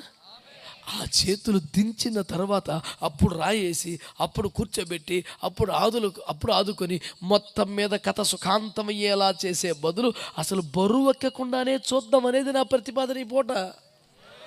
నేనేమన్నా తప్పుగా మాట్లాడానా? హలో, బైబిల్లో ఉన్న దైవజనులను తప్పుపడుతున్నానా? అహరోను హూరుని ఏదో వంకబెట్టే ప్రయత్నం చేస్తారా? లేదు. నష్టం, ఇంతమంది కష్టపడినా నష్టం జరుగుతుంది కదా. ఇంత వేర విజయం నమోదు చేసిన అఖండ విజయములో, యుద్ధములో ఆ కొంచెం నష్టం కూడా ఎందుకు జరగాలి? మనం కాస్త ముందు మేలుకుంటే, ముందే తయారైతే, ఆ రాయి ఏదో ముందే తెస్తే, ముందే కూర్చోబెడితే ఆ నష్టం కూడా జరగదు కదా అంటున్నాను. తప్పేముంది? మా సీమన్ భాషలు ఏమంటలేడు కదా. దేవునికి స్తోత్రం చెప్పండి. హల్లెలూయా. ఆ మాత్రం నష్టం కూడా జరగకూడదు, ఆ కొన్ని ప్రాణాలు కూడా పోకూడదు అనుకోవడం తప్ప అండి? I'm not teaching any doctrine tonight. No. And of course I'm not a theologian to teach any doctrine here. దేవునికి స్తోత్రం కలుగును గాక. హల్లెలూయా. నేను మోషే చేతులను ఏమంటాను తెలుసా? గెలిపించే చేతులు అనండి. ఈ రాత్రి మన తీర్మానం ఏంటి? గెలిపించే చేతులను బరువెక్కకుండా చూస్తాను. ఈ తీర్మానం ఎంతమంది ఏకీపిస్తారు? గెలిపించే చేతులను బరువెక్కకుండా చూస్తాను. అలాగనేది మీ తీర్మానం అయితే అకుండా చూస్తాను. అలాగనేది మీ తీర్మానం అయితే ఆ మాట అందరు చెప్పండి గట్టిగా. ఆమెను కాదు, సులువైన మార్గం ఎంచుకున్నావు, నీకు దెబ్బలు పడతాయి పోస్ట్ నుంచి. సవగ్గా బాగా ప్లాన్ చేసావు నువ్వు. చెప్ప అట్ట కాదు, ఎత్తిన చేతులు ఏంది, బొల్లు మంది ఎత్తున్నారు చేతులు, ఎవడు పడతాడు చేతి పని అవుతుంది అక్కడ. చెప్పండి.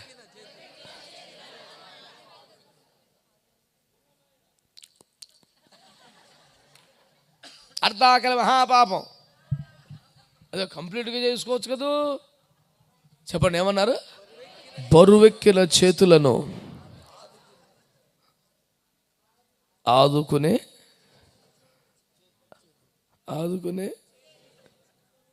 చేతులై ఆదుకుందాం. బరువెక్కకుండానే ఆదుకుందాం. ముందే రాయేసి కూర్చోబెడదాం, ముందే చేతులను సపోర్ట్ చేద్దాం. ఆగితే చూద్దాం, పని ఆగితే చూద్దాం, తిప్పలు వస్తే చూద్దాం, ఫోన్ చేస్తే చూద్దాం, మన ఇంటికి వస్తే చూద్దాం. మరి ఆ విధంగా పని ఆగింది కనుక మీరేమైనా అని అడిగితే అప్పుడు చూద్దాం. చెక్కు రాసి పెట్టా కానీ అప్పుడు డేట్ వేస్తా. ఏళ్ళ ఇవన్నీ నీ మనసు ఉంది కదా దేవుని సేవ మీద,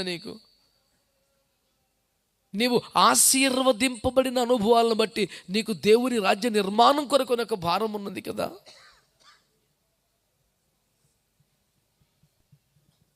గెలిపించే చేతులను బరువెక్కకుండా చూసుకోవాలి.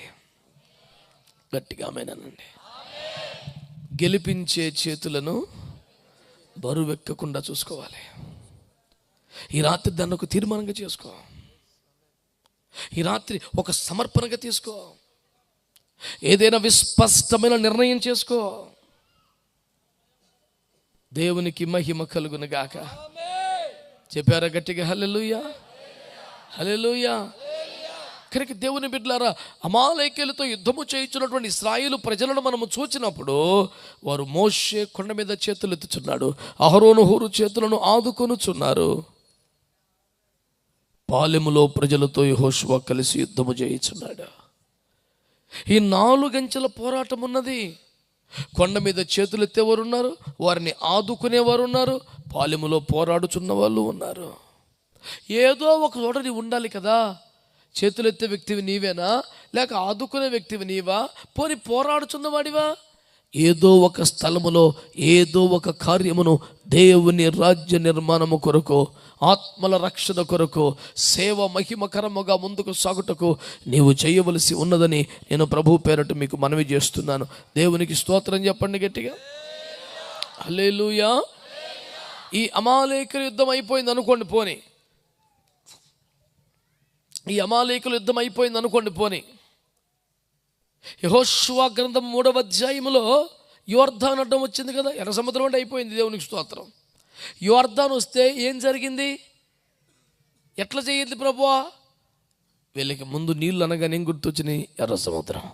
ఎర్ర సముద్రం దగ్గర ఏం చెప్పాడు? మీరు ఊరక నిలబడి చూడండి, యెహోవా గొప్ప రక్షణ కలుగు చేస్తాడన్నాడు.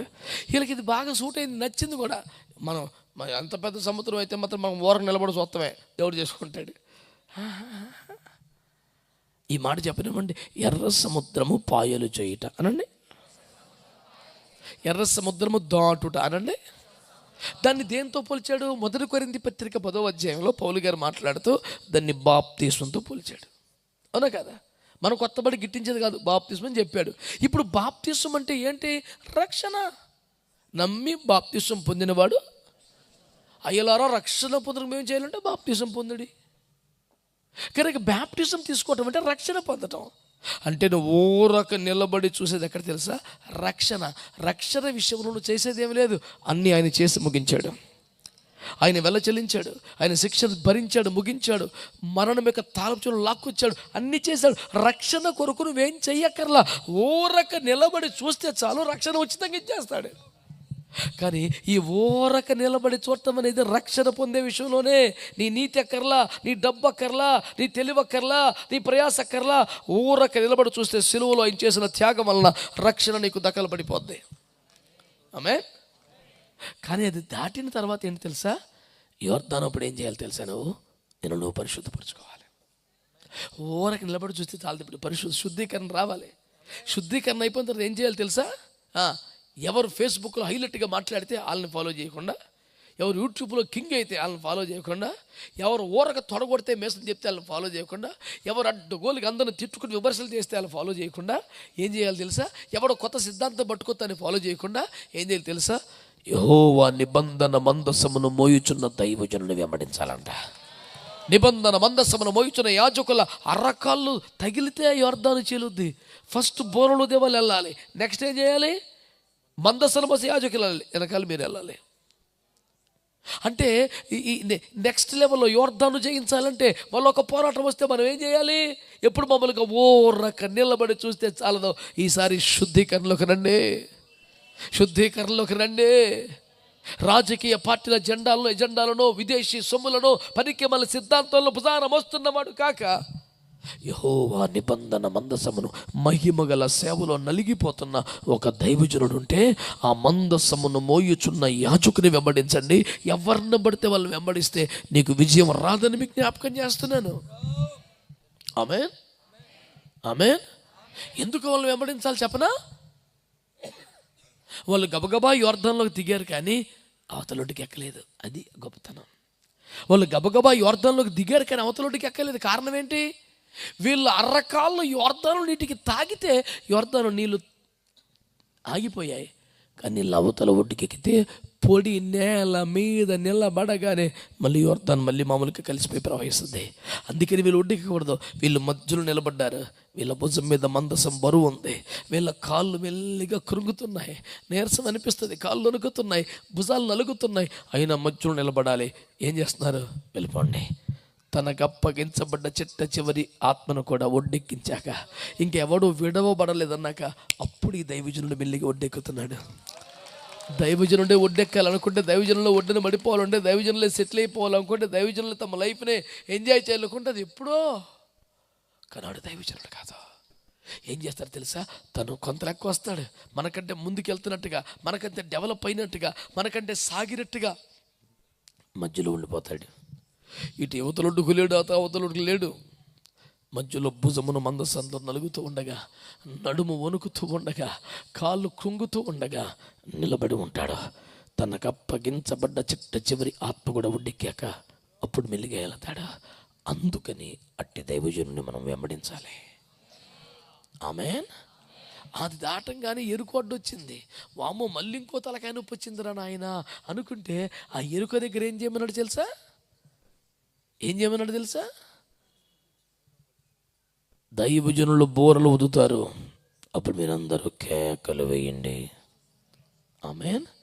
నేను అంటున్నాను, అది యోర్దానైనా నీ భాగస్వామ్యం కావాలి, అది ఎరుకు అయినా నీ భాగస్వామ్యం కావాలి. అవునా కాదా? ఊరక నిల్చుంటే అవ్వదు, ఇప్పుడు కేకలు వేయాలి. ఆమేన్. అది దాటిన తర్వాత హాయిని పట్టుకోవాలి. 8వ అధ్యాయం. హాయిని ఎట్లా పట్టుకోవాలి? మొత్తం 2 గుంపులుగా విడిపోయి 32,000 మంది యోధులు, 30,000 మంది యోధుల్ని 2 భాగాలుగా చేసి, నాన్న మీరు వెళ్ళండి రా, మేము చోటలో నక్కి ఉంటాం, మీరు వెళ్ళండి. మీరు కొద్ది మంది అనుకుని శత్రువు మీ మీదకి కలబడతాడు, మీరు కూడా పారిపోయి రండి. వారు మిమ్మల్ని తరుముతూ వస్తారు. అప్పుడు పొంచి ఉన్న మేము పట్టణం మీదకి వెళ్ళి దాడి చేసి దాన్ని పట్టుకుంటామని చెప్పారు. అంటే అర్థం ఏంటి? ఉన్న కొద్ది మందిమే అనండి, ఉన్న కొద్ది మందిమేగే కొన్ని భాగాలుగా విడిపోయి అన్ని పనులు మనం చేయాలి. మనం అందరం తల ఒక టీంగా విడిపోయి, ఎవరు దేనిలో కృప పొంది ఉన్నారో, ఎవరికి ఎక్కడ సామర్థ్యం ఉందో, ఎవరికి ఎక్కడ అవకాశం ఉందో ఆ పని భుజాన్ని వేసుకుని కొందరు పరుగులు ఎత్తాలి, కొందరు తరబడుతూ ఉన్నట్టు పారిపోవాలి, కొందరు పట్టుకోవాలి, కొందరు తగలబెట్టాలి. ఎవడి పని ఆడు చేయాలని చెప్పాడు. ఆమేన్, ఆమేన్. విజయం ఊరికి వస్తుందా? వ్యూహాత్మకంగా పనిచేయాలి కదా. ఈ భూమి మీద ఏ వ్యక్తి, ఏ శక్తి, ఏ సంస్థ, ఏ సమాజం, ఏ దేశం మనకు శత్రువు కాదు, మన విరోధి కాదు. విరోధి సాతాను ఒక్కడే. అందరూ మన సహోదరులే, సహోదరిలే. అందరిని మనం ప్రేమిస్తున్నాం, అందరి కోసం ప్రార్థన చేస్తున్నాం. అందరూ రక్షణ పొందాలి, ఆశీర్వదించబడాలనే తీవ్రమైన పట్టుదల భారం కలిగి నీరు కరుస్తున్నాం, ఉపవాసాలు ఉంటున్నాం. అయితే ఈ రోగములు, వ్యాధులు, బాధలు, నిందలు, ఈ పేదరికం, ఈ చెరసాల, ఈ సంఖ్యలని, రకరకాల శ్రమల శత్రువులు ఓడిపోయి అందరూ ఆశీర్వదించబడాలి. బలమైన దేవుని రాజ్య నిర్మాణం కట్టబడాలి. సంఘము పరిపూర్ణతలోనికి రావాలి. దేవుని కార్యములు పరిపూర్ణం అవ్వాలి. దేవుని మందిరములు చక్కగా కట్టబడాలి. మన ఎదుట ఉన్న కార్యము సంపూర్ణమవ్వాలి. ఆమేన్. మేము ప్రార్థన చేస్తామంటే ప్రార్థన మాత్రమే చేస్తాము. ముందుకెళ్ళిన దేవుడు మాట్లాడుతున్నాడు కదా. నేను ప్రార్థన మాత్రమే చేస్తానంటే దేవుడే కుదరదంటున్నాడు కదా. మరి ఏం చేయమంటావు? కొద్దో గొప్ప నేల కొరిగిన తర్వాత చేతులెత్తేది, రాయి పట్టుకొచ్చేది, ఆదుకునేది స్టార్ట్ చేయొద్దని. ఒక్కడు కూడా నేల కొరగక ముందే, నష్టము జరగక ముందే చేతులు ఆదుకోవటం స్టార్ట్ చేయమని, కూర్చోబెట్టడం స్టార్ట్ చేయమని, నిన్ను గెలిపించే చేతులే మాత్రం బరువెక్కకుండా చూసుకోమని దేవుని వాక్యం తేటగా మాట్లాడుతుంది. ఆమేన్. చెప్పండి ఆమేన్. ఇవన్నీ వాక్యాల కదా, ఇవన్నీ నిజాల కదా. మనము కలిసి మోకరిస్తే, కలిసి ప్రార్థన చేస్తే, అందరం ఏకమై తలా ఒక పని చేస్తే విజయం సంపూర్ణం అవ్వదా? మన ఎదుట ఉన్న పోరాటములన్నిటిలో అత్యధిక విజయం మనకివ్వటం దేవుని చిత్తం. అందుకొరకే దేవుడు ఏం కోరుచున్నాడు? ప్రార్థనే మాత్రమే కాదు, చేతులను బరువెక్కకుండా చూడమని కోరుతున్నాడు. కలిసి పని చేద్దాం, దైవజనులకు సహకరిద్దాం, కార్యమును సంపూర్ణం చేద్దాం. అఖండ విజయములో దేవుడు మనకును తగిన పాలు పంపులు భాగస్వామిని దయచేసి విజయ పథమున మనందరినీ నడుపును గాక. ప్రార్థించదమా?